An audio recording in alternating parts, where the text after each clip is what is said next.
Yaiba is a young samurai raised in the wilderness by his cool dad, Kinjiro. He doesn't go to school or have a life like a regular boy, so today he's straight up fighting a gorilla during his casual afternoon training session. The match starts and Yaiba easily dodges all of the gorilla's attacks, even having time to flex on him. But gets a little too cocky and gets caught and thrown into the air. With the help of his other animal friends, he's able to get a mid-air boost and he ends up falling down to deliver the strongest overhead sword strike you've ever seen right on the gorilla's noggin. Yaiba and the animals celebrate and his dad comes over to congratulate him. Good job, son. Beating gorillas is a piece of cake, Yaiba replies. But then all the other gorillas see that their homie just got taken down, so they surround them having dirty looks on their faces. At first, Kenjiro thinks about taking them all on at once, but later realizes that he only has one life, so they all immediately start running away while the gorillas chase them, trying to get their revenge. Yaiba and Kenjiro end up hiding in some cargo crates filled with bananas as they see the gorillas run by. They stick their heads out to celebrate their escape, but then one of the blind cargo workers doesn't see them in there, so he places the lid on the box and nails it shut, trapping them inside. While in the box, they just look at each other. What the hell is going on? Just like that, they are put in a truck, heading straight for Japan. Meanwhile, at the airport, little Sayaka waits around and finally spots her dad, Reizo, walking in. She rushes over to him. "Congrats on winning the Asia Kendo Championship," she says. Reizo pats her head, thanking her, but deep down he feels that he can never be a true champion until he defeats Yaiba's dad, Kenjiro. Just then, they hear some strange sounds coming from behind them. They look back and see Yaiba flying right towards them. Yaiba can sense that Sayaka's dad is pretty strong, so he draws his sword, challenging him to a fight. But Sayaka steps in, trying to protect her dad, using an umbrella as her sword, and boldly asks him who he is. Yaiba confidently introduces himself, and after Sayaka's dad hears his family name Kurogane, he starts to wonder whether his father is the arch-nemesis Kenjiro Kurogane. Our boy Yaiba has never seen a girl before in his life, so he looks at Sayaka and asks her, "What are you?" He realizes that Sayaka is an actual girl, so he goes crazy and immediately tries to find out what's under her skirt, but Sayaka unleashes her ultra instinct and bonks him on the head, which makes Yaiba conclude that girls are scary. Just then, Kenjiro is seen at the other end, running toward them while the police trail behind him. Reizo spots him from a distance and gives off an evil smirk. This is the moment he has always waited for, his chance to find out who will emerge victorious in their legendary battle. Reizo strikes his pose, but Kenjiro just grabs him. "Let's get out of here, man." After which, Yaiba and Sayaka follow. They take a taxi to the city and Yaiba presses his fat face against the window as he looks at how beautiful the city is. Shortly after, they arrive at Reizo's house, where Kenjiro tells Yaiba things are going to change from now on. "Welcome to your new home." Yaiba goes into the house and looks around, impressed by how nice it is, but is immediately thrown to the ground by his short-ass great-grandma who has never met him before. She asks Yaiba who he is. Kenjiro walks in later, and after Granny sees the striking resemblance and ugliness between them, she immediately knows that he is Kenjiro's son and tells Reizo and Sayaka they should all keep them company and are welcome. About an hour later in the dojo, Yaiba is really excited to see the other samurais as he's eager to find a samurai who's either as strong as him or even stronger. Kenjiro tests them all by tapping them on the back and they all fail except one who manages to block. Kenjiro suggests Yaiba spar with that guy. Reizo doesn't think that's a good idea because that guy is Muto, the dojo's best samurai. Granny doubts that Yaiba would even stand a chance against him, but his father is confident in him. He sets a deal with Granny. If Yaiba wins against Muto in the sparring match, then they'll all live here together. But if he loses, they'll get lost. Granny agrees and tells Muto that he has permission to go full force, but Muto doesn't understand why because he's just sparring against a little kid. Yaiba stands there bored, telling Muto to hurry it up already and stop behaving like a gorilla, which makes Muto get really annoyed. Granny suggests that Yaiba wear some safety pads, but he replies, "Nah, Dad always says those are for weaklings. And besides, I've never lost a match to a gorilla, so I think I'll be just fine." This overconfidence pisses Granny off. The match commences and Yaiba starts things off by taking really heavy swings at Muto. Granny and Sayaka observe his fighting style and see that it's not the most efficient because Muto can easily see his attacks coming from a mile away. Meanwhile, Yaiba smiles, saying he's impressed at how strong Muto is because he hasn't even been able to land a single hit. Muto decides to go on the offensive this time and Yaiba starts to struggle and even gets slightly overpowered. But then Muto says something that makes Yaiba's two brain cells click. "We're not in the jungle, you dumbass." This makes Yaiba realize that in order to win this fight, he can't fight Muto the same way he fought the animals in the jungle. He needs to adapt. So after that realization, he turns his back on Muto and takes a deep stance, which leaves everyone watching with their jaws dropped. Granny sees this and smirks, thinking Yaiba has either just given up or is just a dumbass. Still, she signals Muto to deliver the final blow now that Yaiba is open. Muto lifts his sword with all his might, ready to deliver the final blow, and right as he does, Yaiba dodges it, leaving Muto with a shocked look on his face. Yaiba then launches his sword and delivers the final blow to Muto, which is delivered with so much power it breaks his sword and even sends him flying upwards into the roof, leaving everyone watching stunned. Yaiba realizes that he's won, so he hits his signature emotes while everyone just stares at him in disbelief of what just happened. Granny has never seen such raw strength and uncultivated swordsmanship in such a young boy before. Meanwhile, Kenjiro has just finished downing a full crate of beers and is drunk, but still proud of his son for beating Muto. Reizo facepalms. Now he's going to have to hold his end of the bet and let them live in his house indefinitely. The worst part is that they're not even going to help with the rent. Sayaka notices that Yaiba is doing something strange. He has tied Muto to the roof and is holding a wooden stick. She asks him what he's about to do, but he replies, saying it's survival of the fittest, just like he does in the jungle. This pisses Sayaka off, so she tells him, "You're not in the jungle anymore, you moron." In the middle of the night, while Sayaka is trying to get her beauty sleep, she wakes up because Yaiba is training loudly on the roof for some reason. She comes out of her room, which shakes the house a bit and causes him to fall off the roof. She scolds him. "Do you know what time it is?" But Yaiba doesn't understand what she means because in the jungle, there's no such thing as sleep. Later that morning, it's now time for breakfast, so Yaiba rushes in to get his, but Sayaka stops him to ask a question about something that has been bothering her ever since he arrived. "Why do you have a tiger with you?" This is a tale that Yaiba loves to tell, so he starts off by narrating that one day, when he was in the jungle, he was trying to catch some fish but didn't have any luck. That's when the tiger snuck up on him and tried to eat him, but Yaiba accidentally blocked the attack by using his spear to hit the tiger right in the balls. The tiger fell into the water and started to drown. The movements of his actually helped get the fish out of the water. Ever since that day, he and the tiger started to spend quality time together, and just like that, they became best of friends. But judging by the look on Sayaka's face, she doesn't look satisfied by that story. Just then, Reizo realizes that he hasn't seen Kenjiro, Yaiba's dad, all morning. That's when one of the maids comes to drop off a letter that he left for them before he left. Long story short, he set out into the city for a little while and left Yaiba behind, which pisses Reizo off because it's awful parenting. But Yaiba tells him not to be so hard on his dad because when they were in the jungle, he was always going off and leaving him alone on his own. A couple of hours later, Yaiba follows Sayaka out into the streets because he's curious about where she's going dressed up like that. "I'm going to school, you dumbass," she replies. Yaiba has spent his entire life in the jungle and has never been to a school before, so he asks her what it's all about. She tells him that it's a place where people learn, but Yaiba doesn't understand what that even means, so he takes it the wrong way and thinks she means that it's a place filled with really strong warriors who come together to train.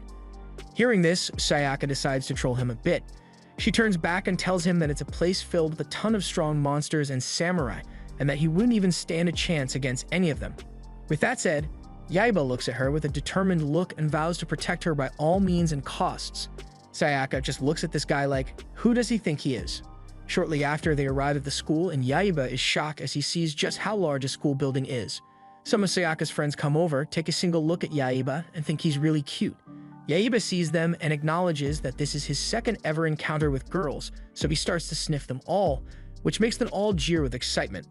But this is all a little too much to handle, so Sayaka just drags him out of there while the girls just stare, wondering what they did wrong. It's now time for Sayaka to go to one of her classes, so she tells Yaiba to wait there for her, but he disagrees, saying that he came here to protect her, so he can't just leave her alone like that. Sayaka realizes that she only brought this upon herself, so she gives in and takes him into the dojo classroom, telling him to just be quiet and watch. Yaiba goes inside and immediately gets excited because he sees a lot of samurai stuff, just like what they have in the house. Sayaka replies, "That's nice, but I've got to go change." So she walks toward the changing room, telling him to just stay there and stay quiet. Right as Sayaka is about to take her top off, she shakes a bit as she hears Yaiba in the changing room with her, telling her, "What's up, fine shit?" He stops hitting on her when he notices she's getting a little angry, which confuses him because his pops had always told him girls like that kind of stuff. Sayaka then summons her inner chakra and kicks him out of the room. He heads back into the dojo classroom and sees some samurai swords. He picks one up when a tall guy who's trying to pull off Satama's haircut comes up behind him and says, "That's dojo property. Keep your hands off." Yaiba jumps back and assumes a battle stance. Sayaka comes out of the changing room and sees that in the 5 minutes she left Yaiba alone, he's about to go head-to-head with the samurai national champion. After Yaiba learns that this guy is really strong, he immediately asks for a sparring match, but the guy walks away. "You're not worth my time." Yaiba then tries to deliver a sneak attack, but the guy quickly adjusts his pivot and counters the attack, knocking the sword out of Yaiba's hands. The Saitama dude looks at Yaiba with a serious face and tells him to get out of here because this isn't a kiddie playground. Yaiba smirks. This is the first time anyone has ever been able to knock a sword out of his hands. Yaiba introduces himself and asks for the guy's name. "I'm Takeshi Onamaru," he says, and just like that, Yaiba begins his lifelong rivalry with Onamaru. Quick backstory about Onamaru: he currently lives alone and takes care of his bird poultry, while his sister is away for the kendo seminars, but at least he texts her every day to update her on what's going on.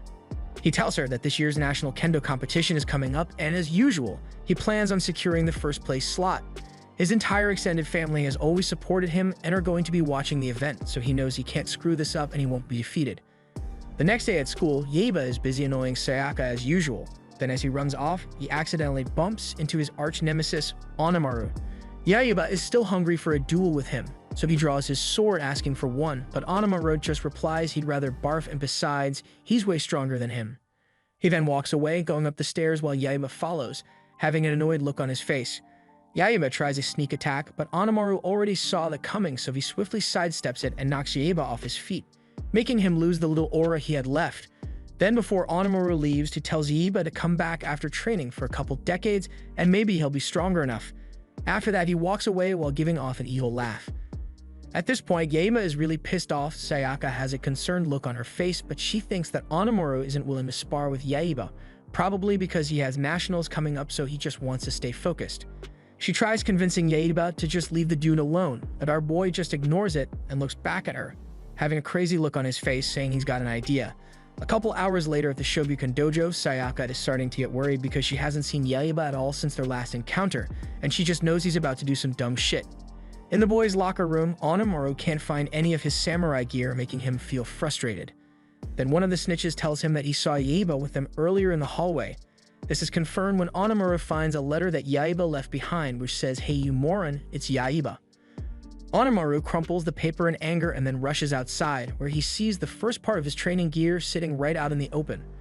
Onamaru is confused why it's just out there like that.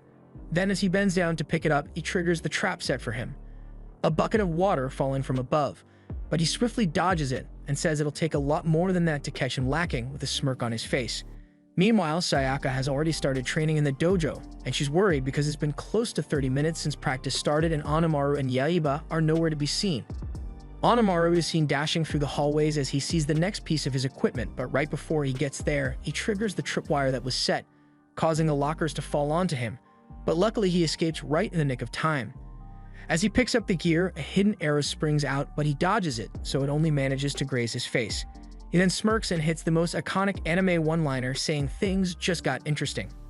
Yaiba sits on top of the roof, wondering what's taking Onamaru so long to get there, but just then, Onamaru bursts through the door, carrying his gear and panting heavily. Yaiba yet again asks for a sparring match with him, but Onamaru refuses and just tells him to give him his gear back because he's not fighting a loser like him. That said, Yaiba throws his headgear off the building, and as he rushes to go get it, Yaiba kicks him in the shins, which makes him stumble a bit, but he's still able to grab the headgear. After that, he does a lot of unnecessary parkour and even sticks the landing for 5 extra aura points, which makes everyone around stare in shock. But he immediately loses those aura points as he falls into the pit that Yaiba dug up for him. Definitely didn't see that one coming. Yaiba looks at him from above, asking him whether he wants to reconsider the sparring match, but Onamaru still refuses, so Yaiba just fills the hole with different sports balls and closes him in, after which he walks away. The next day, Onamaru is trying to feed his birds, but he can't hide the fact that he is so pissed off at Yaiba for what he pulled yesterday, saying if it's a fight he wants, he's gonna get it. Onamaru later realizes he's raising his voice at his birds, so he apologizes to them. A couple hours later, Sayaka is watering the street for some reason, but in the next moment she's shocked to see Onamaru standing right in front of her asking for Yaiba. Sayaka tells him that Yaiba isn't at home right now, but right as Onamaru responds, he accidentally steps on Katagora, the family tiger. She's not in the best mood today, so she charges at Onamaru trying to attack, but using just 3 strikes, Onamaru puts her down for the count. Granny then walks in after seeing that display and tells Onamaru that a swordsman shouldn't be acting that way. She also overheard that he was looking for Yaiba, so she tells him she heard him mention he was heading to his house earlier. Right as he hears that, he immediately rushes back home before Yaiba can do anything dumb. After he leaves, Sayaka expresses her concern because she thinks Yaiba is going to get his ass beat by Onamaru, but Granny has faith in him and thinks it's actually going to be the other way around. Yaiba arrives at Onamaru's house looking for him and requesting a duel, but he doesn't find him there. Instead, he finds Shonosuke, his old vulture friend who flew all the way from the jungle just to come and see him. As Onamaru rushes back home, he sees Yaiba flying on Shonosuke in the opposite direction, then a feather falls right in front of him, so he just knows they messed with his bird poultry. Onamaru gets home and sees that his bird poultry has been torn down. The leftover birds even have tears in their eyes because of the trauma they just witnessed. This only makes Onamaru's hatred for Yaiba grow even stronger. Yaiba also gets home and sees that Onamaru had hurt Katagura. Sayaka says it's only fair since he's been messing with him ever since he got here, but Yaiba doesn't care, he's holding a grudge. They both run towards each other and meet in the town square. They draw their swords ready to fight. One of the police officers tries to separate the fight, but they just tell him to stay out of it. Their match starts with Yaiba delivering a strong kick to the face, but Onamaru calls him a cheat and tells him to only fight with his sword. Sword to sword, they are always evenly matched in power and technique as they dance all around the market square, blocking and dodging each other's attacks. Yaiba flips him onto a bus and they continue the fight there, but they are still an even match for each other. The bus takes a hard turn, making Yaiba fall into the neighboring truck filled with logs of wood. Yaiba, despite his small stature, manages to lift an entire log of wood and throws it at Onamaru. Onamaru easily uses his sword to slice it up, but after he does, Yaiba is nowhere to be seen. Yaiba hid behind one of the logs of wood Onamaru chopped up. He sneaks up behind and launches an overhead attack, but Onamaru still manages to block it. As a last resort, Yaiba decides to bite Onamaru right on his face, causing blood to leak out of his injury. After that, Onamaru is disoriented, so he throws a careless strike. Yaiba dodges it and quickly follows it up with a forehand strike, which connects on Onamaru's face, causing him to fall to his knees. Yaiba acknowledges that he has just defeated his arch-nemesis Onamaru, so he jumps up to celebrate, but unfortunately, he ends up splattered on a road sign just like one of those old-timey cartoons. Later that evening, both Onamaru and Yaiba are seen whining like babies as they dress the wounds from their fight. Granny walks up to Yaiba, she heard about the fight, but she's not happy that he had to bite him in the head to win, so she doesn't consider that a victory for him. That said, Yaiba is determined to defeat Onamaru fair and square the next time they fight.